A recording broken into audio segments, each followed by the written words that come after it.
உலகின் மிகப்பெரிய பாலியல் ஊழலாக கருதப்படக்கூடிய ஒன்று அமெரிக்காவுடைய எப்ஸ்டீன் விவகாரம்.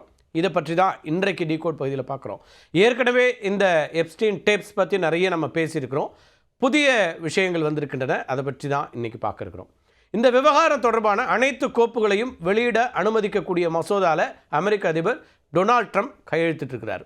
2002 2005 ஆண்டு வரையிலான காலகட்டத்தில் நியூயார்க் மற்றும் ஃப்ளாரிடாவில் இருக்கக்கூடிய தன்னுடைய வீடுகளில் ஏராளமான சிறுமிகளை பாலியல் ரீதியாக சுரண்டி அவங்களுக்கு எதிராக பல குற்றங்களை எப்ஸ்டீன் செஞ்சிருக்காருங்கிறது தான் அவர் மேலே வைக்கப்பட்ட குற்றச்சாட்டுகள்.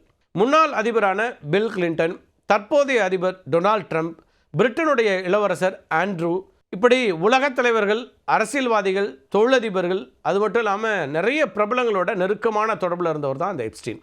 இந்த பிரபலங்கள்லாம் பல முறை எப்ஸ்டீனுடைய லிட்டில் செயின்ட் ஜேம்ஸ் அப்படிங்கிற தனியாக ஒரு தீவே இருக்குது, அங்கே பயணம் பண்ணியிருக்கிறாங்க.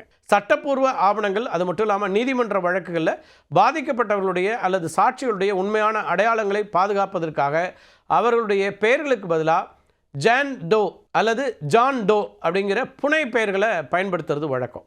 ஜான் டோ அப்படிங்கிறது அடையாளம் தெரியாத பெண், ஜான் டோ அப்படிங்கிறது அடையாளம் தெரியாத ஆண். இந்த விவகாரத்தில் பாதிக்கப்பட்ட பெண்கள் பலர் இருந்ததுனால அவர்களுக்கு டோ 1, டோ 2, டோ 3 அப்படின்லாம் வரிசையாக பெயர்கள் சூட்டப்பட்டன. இதில் டோ 36 அப்படிங்கிறது முக்கியத்துவம் வாய்ந்ததாக பார்க்கப்படுது.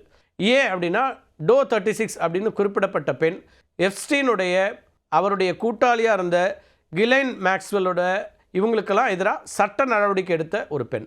இதே போல் முன்னாள் அதிபர் பில் கிளின்டன் ஜான் டோ 36 அப்படிங்கிற புனை பெயரில் அழைக்கப்பட்டதாகவும் தெரியுது. வெர்ஜீனியா கிஃப்ரே அப்படிங்கிற பெண் தொடர்ந்த வழக்குகளில் பில் கிளின்டன் ஜான் டோ 36 அப்படிங்கிற புனை பெயரால் தான் குறிப்பிடப்படுறாரு. சமீபத்தில் வெளியிடப்பட்ட ஆவணங்களுடைய முதல் தொகுதியிலேயே அவருடைய பெயரும் வெளியாச்சு. கிளின்டனுடைய பெயர் இந்த ஆவணங்களில் 50 முறைக்கு மேலே குறிப்பிடப்பட்டிருந்தாலும் அவர் எந்த ஒரு சட்டவிரோத அல்லது பாலியல் ரீதியான நடவடிக்கைகளில் ஈடுபட்டதாக யாரும் குற்றம் சாட்டப்படலை, அதாவது பாதிக்கப்பட்டவங்க. அதிபர் பதவியிலிருந்து விலகிய பிறகு கிளின்டன் பலமுறை எப்ஸ்டீனுடைய தனிப்பட்ட விமானத்தில் பாரிஸ், பேங்காக் அப்படின்லாம் பல இடத்துக்கு பயணம் பண்ணியிருக்கிறாரு அப்படிங்கிறத விமான பதிவுகள் காட்டுகின்றன.